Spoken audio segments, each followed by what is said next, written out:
Hello বন্ধুগণ, তোমাদের সকলকে আমার আরও একটি ব্লগে স্বাগত। তোমরা সবাই জানো যে আমরা বাংলাদেশে এসেছি, কারণ অনেকগুলোই মিনি ব্লগ আমি আপলোড করেছি। আর আজ বাংলাদেশের শেষ দিন। আমরা আজ ঘুরতে যাচ্ছিলাম ঢাকাতে। খুব অল্প সময়ের জন্য বাংলাদেশে এসে বাংলাদেশের কিন্তু বেশ কয়েকটি জায়গা আমরা ঘুরে নিয়েছি, যদিও সব কিছুই শর্ট টাইমে। আজ ঢাকা যাচ্ছি। ঢাকার রাস্তায় এরকম দোতলা বাস কিন্তু অনেক দেখা যায়। বাংলাদেশের রাজধানী ঢাকা, তাই এখানে যানজটটা কিন্তু খুবই বেশি।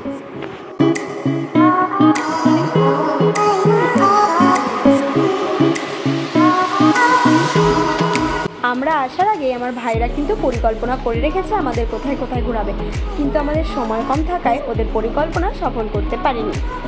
এই জায়গাটায় নাকি বাংলাদেশের প্রধানমন্ত্রী শেখ হাসিনা বেড়াতে আসে আর বেশ কিছু সময় এখানে থাকে।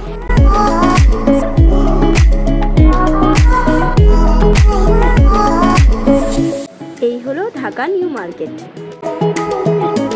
এটা ঢাকা বিশ্ববিদ্যালয়ের গেট। এই ভেতর দিয়েই ঢাকা বিশ্ববিদ্যালয়ে যেতে হয়। আমরা ভেতর দিকে যাইনি, আমরা প্রথমেই চলে এসেছি আজকের প্রথম ডেস্টিনেশন ঢাকেশ্বরী মন্দির।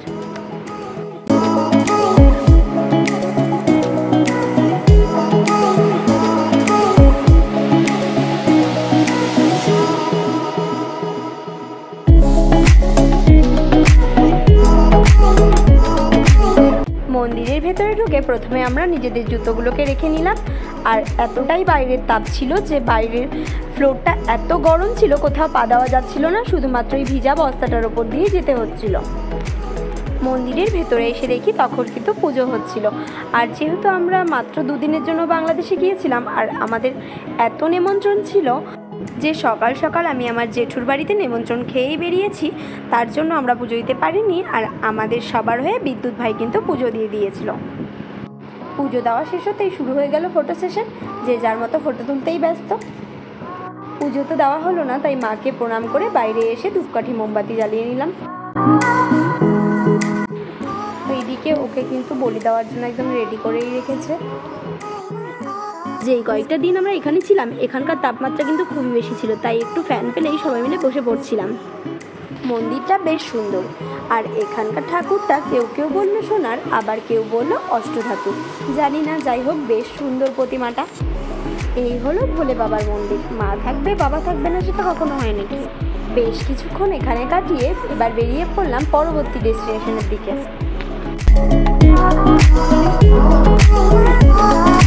ঢাকার রাস্তার পাশে পাশে এই ধরনের মূর্তিগুলো দেখতে বেশ ভালো লাগে।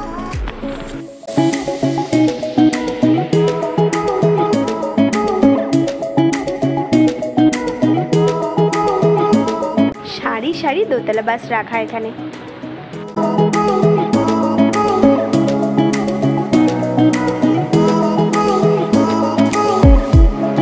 যেতে যেতে রাস্তায় পড়লো রমনা পার্ক। আর এবার এখানে চলে আসলাম। এইখানে আসতে গিয়ে একটা মজার ঘটনা ঘটলো। দুপুর 12টা থেকে 2টোয় রোদের কারণে নাকি বন্ধ। আর আমরা যেহেতু ভারতীয়, সেই কারণে কিন্তু আমাদের ঢুকতে দিল, অন্যদেরকে ঢুকতে দিচ্ছিল না। আর আমরা যখনই বলা হলো যে আমরা ইন্ডিয়া থেকে এসেছি, ওরা গেট খুলে দিল আর আমাকে ঢুকতে দিল। সেই সঙ্গে আমার সব ভাইরাও ঢুকতে পারলো।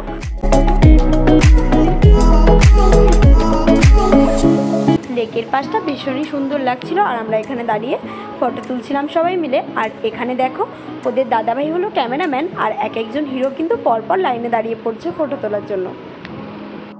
বেশ কিছুক্ষণ এখানে কাটিয়ে আর গ্যালারি ভর্তি অনেক অনেক ফটো তুলে এবার আমরা এখান থেকে বেরিয়ে পড়লাম।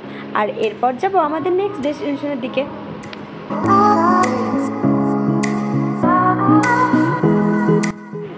এই যে এখানে রাস্তায় ওড়াল পুলের মতো দেখা যাচ্ছে, এগুলো কিন্তু প্রতিটা মেট্রো রেলের রাস্তা।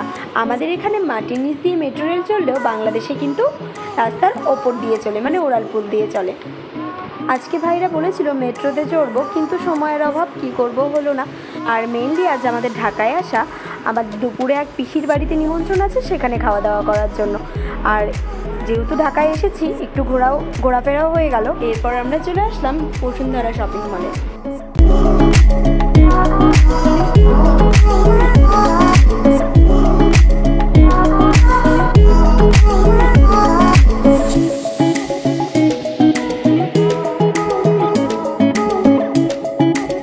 মলটা অনেকই বড় আর এই ফ্লোরটা ভীষণই সুন্দর।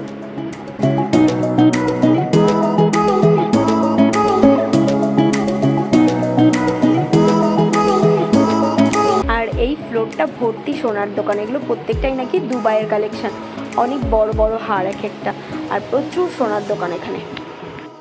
বেশ কিছুক্ষণ এখানে ঘোরাফেরা করে এবার আমরা যাচ্ছি আজকে আমাদের ঢাকায় আসার যে মূল উদ্দেশ্য, পিসির বাড়িতে যাওয়া। আর সেখানে সবাই মিলে এখন নিমন্ত্রণ খেতে যাচ্ছি। বাংলাদেশের ভাষায় সবাই মিলে এখন দাওয়াত খাইতে যাচ্ছি।